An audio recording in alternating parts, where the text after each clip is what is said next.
and seconds later, 2 blocks away, another explosion. A plume of thick gray smoke spiraled up over Boylston Street, marking the 2 spots, virtually the finish line, where who knew what had just happened. Multiple people down here, okay? I don't know what the cause is. Stand by. But whatever it was, a great many people had suffered ghastly injuries. Both runners and spectators cheering on the back-of-the-pack finishers 4 hours after the start of the marathon. They were rushed in agony to a medical tent set up near the Boston Public Library to treat not much more than dehydration and exhaustion. This is like a bomb explosion that we hear about in the news in Baghdad or Israel. Witnesses reported seeing severed legs and pools of blood. Competitors crossed their finish line on stretchers, in wheelchairs. Boston's proudest day had been tarnished in unimaginable fashion. People's limbs had been blown off, and all I knew what to do was just pray. Authorities would soon confirm what most people expected but didn't want to hear. This wasn't a gas leak. Someone had bombed the Boston Marathon.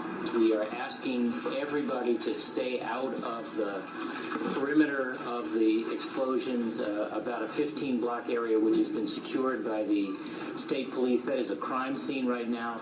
Chaos. Ambulance teams loading the injured. Citizens tending to the fallen as best they could.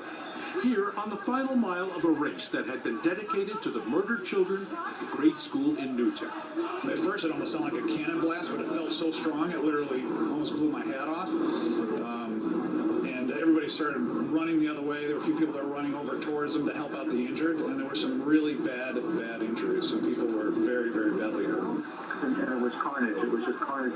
Next we saw a man who lost part of his leg. And then all the folks from the marathon tent who were treating the runners obviously had to get called into action.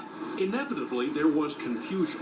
Reports. A device had been exploded simultaneously miles away at the Kennedy Presidential Library. That was not true. Reports. Police bomb squads were finding other unexploded devices in the area. Reports that the authorities had ordered Boston's cell phone service shut down lest the bomber or bombers detonate more explosions by remote control.